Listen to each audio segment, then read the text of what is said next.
when you start fasting for a while, you begin, after you get past the selfish stage, you start becoming really, really tough.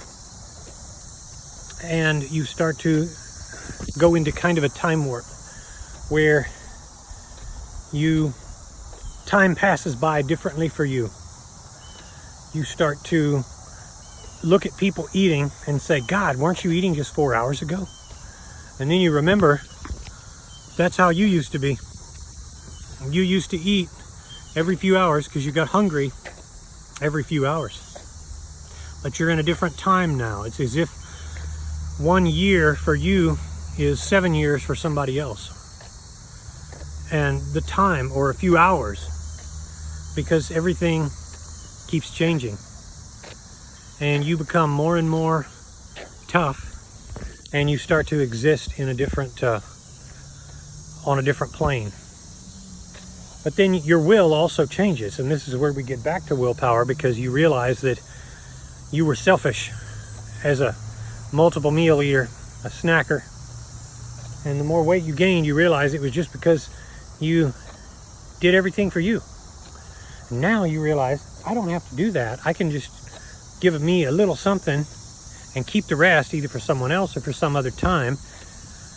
And you get the same reverence from that as if you gave your food away, because you have that, dare I say, spiritual mindset. You start to see value in sacrifice. You start to see value in delayed gratification, whereas before you didn't. You see, that's how this is. You're in a time warp. Time and space, everything is changing for you. And everybody else, it's still the same. So when they're sitting there eating a bowl of ice cream, and you're not having anything except maybe a Diet Coke or water, maybe water with some lemon in it, you're just sitting there looking at them, and you're reminded of that phrase going back a long time ago. I forget who said it. I'll probably remember later and put it in the video. All nations start out Stoic and die Epicurean, meaning a nation is born through trial and adversity and through building and through productive things. But then as the nation ages and the society begins to climb down and fall, they start becoming gluttons and weak people. That's Epicureanism. It means, let us eat and drink, for tomorrow we die, because there's no purpose in anything. Who cares? That's the difference between when you're in the OMAD time warp and when you are not. When you are in the OMAD time warp, you are stoic. You are built to succeed. You are a tank. You are a tiger.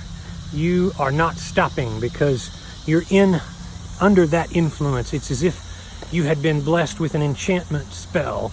You had been endowed with some sort of power or energy. You're literally a walking journey. You have motivation that you otherwise would not find, because you're living in another world. But then everyone around you is not doing that. They're still living like Rome before it fell. If you read The Decline and Fall of the Roman Empire by Edward Gibbon, very, very old book, it's a great book because it describes the free bread and giving everybody free things and teaching the masses to be idiots. Look at America today. Idiots, gluttons, softies who don't care about anything. You want motivation? Listen to this. Be stoic and understand that delayed gratification was something the Spartans practiced. The Stoics actually are mentioned in the Bible, and they were the ultimate delayed gratification practitioners. They could literally cut off their arm, and they would sit there in reverence once they tied off with a tourniquet their missing stump. They had so much control. Nobody could equal them. Well, when you're in the OMAD time warp, that's what happens. You become stoic.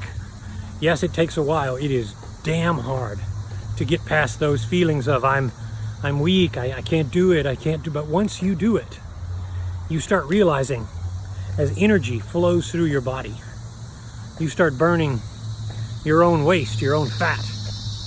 And lo and behold, you open your eyes with a clarity that's hard to describe.